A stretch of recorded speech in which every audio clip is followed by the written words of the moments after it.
meron po tayong pet, mga kapudi. Ayan, binili po ni nanay yan. Alam niyo po bang mas mahal pa po iyan sa hito. So, minsan po ay umaabot ng 400 to 800 yung kilo niyan. Kasi madalang lang po yan, pero madalang lang din po yung kumakain. So, buhay po yan, mga kapudi. Sa tingin nyo, ano ang masarap na luto po dyan bukod sa adobo at adobo may gata or piritong crispy? Yan, baka po mayroon kayo suggestion.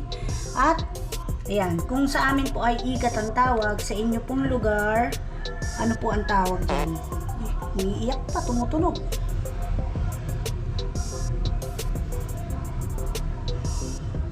Pagalawin natin.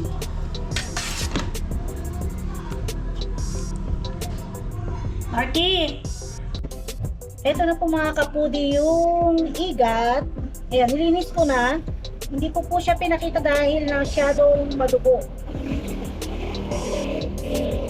Ayan, masyadong madugo po yan. Mas madugo pa sa hito.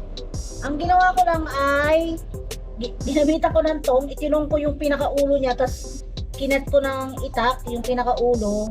Tapos sinayaan ko munang umagos yung dugo niya. Tapos biniyak ko yung tiyan ng gunting. At ayan, tinanggal ko yung pinakabituka niya, mahaba. Tapos yung pinakadugo niya ay nakukuha naman ng buo pagka medyo matagal na. Tapos kinutkot ko pa po siyang mabuti ng kutsilyo para wala po siyang mga dugo pa. Ayan, nakita nyo, slimy pa rin siya, madulas pa rin. So inasinan ko na yan noon at kinaskas ko, tapos inasinan ko, tapos nilagay ko sa freezer. Kaya nilagay ko ng slice na ganyan para yung pinakalasa, kung ano man yung lutong gagawin natin, ay pumaloob sa laman. So ngayon iyan ay kakaskasin ko at aasinan ko po, mga kapudi. Yan. Ano, slime na masyado. So aasinan ko po muna. Ayan mga kapudi, hinugasan ko ng mabuti yan. Tapos tinanggal ko yung slimy niya na bumabalot sa katawan. Tapos dinrain ko at ngayon lalagyan ko ng asin. So hindi ko po alam mga kapudi kung saan nanggagaling yung pagiging malagkit o madulas niya. Kung sa balat ba? Kasi yung tiyan niya, nakita nyo naman, ay wala nang laman. Ayan o. Wala na. Biyak na. Kahit anong dugo, wala na. So massage lang natin para matanggal yung extra slimy. At i-slice ko siya ng maliliit. Siguro ganyan, hanggang ganyan. Ganyan kalaki. 1 inch. Depende sa laki na gusto nyo. Pero maganda na siguro 1 inch po. At ito po mga kapudi ay malambot. Madali lang siyang maluto. At ang texture ng laman niya ay parang hito. Yung catfish po. Ayan. Parang African hito po. African catfish. So ayan, nakita nyo, madulas na naman. So, ngayon, uhugasan po natin yan. Ang gusto lang po natin sa tubig at massage. Tapos, nilinisin ko po ulit at ikakat ko po muna mga kapudi. So, hindi ko na po ipakikita sa inyo kung paano ikakat. Dahil mahirap yung video lang, isa lang ang hawak. Yung isang kamay hawak yung lulutuin, yung isa ay paghiwa. Mahirap po mag-cut ng isang kamay lang yung gagana. So, ayan mga kapudi, ayan. Kita nyo, oh. At pagkatapos kong hiwain ay mamassage ko ulit sa asin. Tapos hugas ko ulit. At ayan, magigisa na po tayo ng sibuyas, bawang, laurel at may luya. Ito na yung ating igat kanina mga kapudi. So i-slice ko na yan at ready na natin igisa. Sisindihan lang natin yung kalan para hindi kayo nako-confuse kung alin ba ang dapat mauna. Ilagay nyo na lahat. Dahil hindi po. At ayan, may nag-aalok pa sa atin ng wifi. So ayan, ginisa ko na yung sabay-sabay sibuyas, bawang at luya. At syempre laurel. Ngayon, pagsamasangay natin.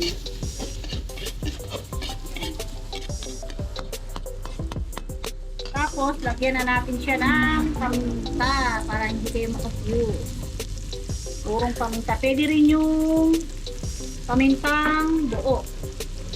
At siyempre po, ilalagay ko na yung siling panigang at siling maanghang, yung siling palay. Ayan, para sama-sama na kasi madali nga pong maluto yung ating igat. So medyo pagbabrowning lang natin yung ating sibuyas, bawang. Isa-isa lang tayo.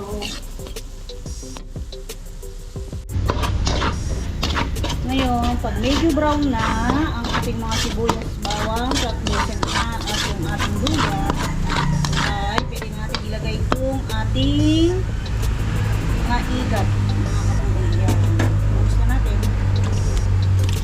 Yun. Meron pa. Uy. Yun. Tapos, isa lang natin. Isa natin yung apoy. Isa lang. At, lagyan natin siya ng toyo. Kahit anong brand pwede. 1, 2, 3. Yan. Okay lang na medyo maalat-alat dahil maglalagay tayo dyan ng gata. Tapos ngayon ay lagyan natin ng suka. Wala ko nakasal yung kalang ko. Hindi pala. So yan, suka. Kaya pala hindi siya gumugulo. Suka, konti lang. 1, 2. Para hindi siya magtubig. Yan, high fire natin. Para hindi lumapsa o lumata yung ating igat bago ilagay yung kakanggata. So, pinakakakanggata lang ilalagay ko kasi pag nilagay ko pa yung ikalawang piga ay baka magtubig. So, madali lang tayong mag-adjust pagka yung magdadagdag tayo. So, ayan ko lang siya kumulo ng kumulo bago ko i-add yung ating gata. At syempre, hahaluin muna natin yun. So, ayan, pakukuluan muna natin siya at igigisa sa toyo suka sa loob ng 5 minutes. Ngayon, kumukulo na. Pwede na natin siyang haluin ng haluin. Talabin muna natin yung suka at gata. Ay, yung suka at toyo. Gata tuloy ng ating ko.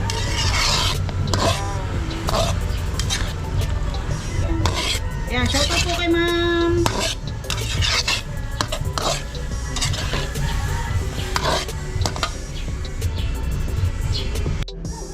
Habang inaantay natin lumasa yung ating suka at toyo ay shoutout po pala kay Sir Jay Narido at sa Narido family at kay Ma'am Yolanda Santiago. Sabi ni Ma'am Yolanda Santiago, mas maganda daw kung yung niluluto ko ay titikman ko, papakita ko na titikman ko. Yun, tama naman po yun, ma'am. Kaya lang minsan, alam niyo po ba, kaya hindi ako nagpapakita titikman ko kasi ang itsura ko. Ganun po, minsan po kasi ay nagluluto ako na ang itsura ko, so hindi ko maipakita yung mukha ko, naguhulas. So kahit anong gawin ko, kahit mag-powder ako, naging oily masyado yung mukha ko. Siguro dahil nga tumaba tayo. So ayan, shoutout po sa inyo at yung mga hindi ko pa nasi-shoutout ay pasensya na. Hayaan nyo, magsha-shoutout naman po tayo. Darating na po yung panahon na yun. So ayun, sa mga hindi pa po nasi-shoutout mga kapudi ay hantay-hantay lang po at medyo pasensya po. Pakihaba po, pasensya nyo at ayun, mga sa susunod ng mga vlog natin ay nasamahan ko po ng shoutout. Ayan, thank you po. Ayan, matutuyo na yung ating adobong igat sa gata. Lalagay ko na ngayon yung ating gata. Luin lang po natin para lumasa yung ating toyo. Pagpag na naman. Ganyan po talaga pag live tayo. Yan. Ngayon ay meron akong frozen na gata. Ayan. Kapag po binili yan, ilalagay ko na siya dito. So, i-high fire ko lang. Ayan. Kuha ko lang. Pwede na po yung adobo eh. Si nanay gusto po niya yung may gata. So, sundin natin si nanay. Konti lang po yung nilagay ko kasi magsasabaw mabuti. Ayan. Babawas lang tayo dito sa yelo. So sana yung pinakaunang gata ay ibinukod sa ikalawang gata. So patutuyuin lang natin yan at kakabit yung natirang gata sa freezer para kung kakailanganin natin sa mga susunod na lutuan ay pwede po. Ayan, papakita ko sa inyo pag na-reduce na yung pinakasabaw ng mga kapudi. Ayan. At ayan na po mga kapudi ang ating ginataang igat, adobong igat na may gata. Ayan, masarap po. Natutuyo na yung ating gata. So hindi ko na siya pakakatuyo na tuyo dahil masarap po yan mga kapudi sa kanin. Diba? So ngayon ay yan, bukod po dyan sa igat ay ito. Yan, may leftover akong tinola, ininit ko na. Hindi po naubos kasi yun yan, di po ba sabi ko sa inyo ay nag-defrost ako, sabay-sabay ang luto. Yung kahapon ang dami ko piniritong isda, tapos nag-isa lang ako ng buro, tapos iyan yung tinola.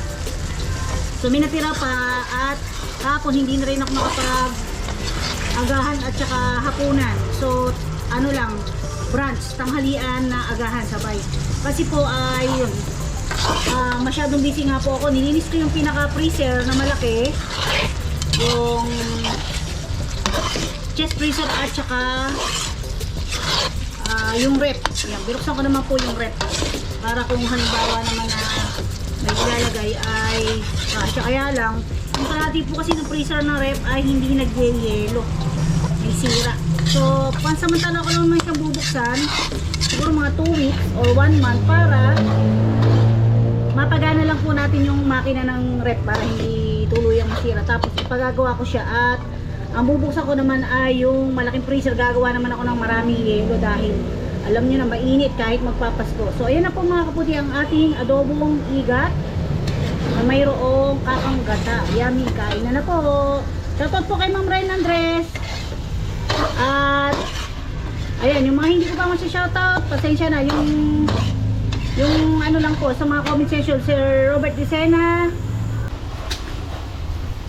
So ayan mga kaputi, ito na po yung ating niluto at ayan, pwede na po yan hanggang hapunan.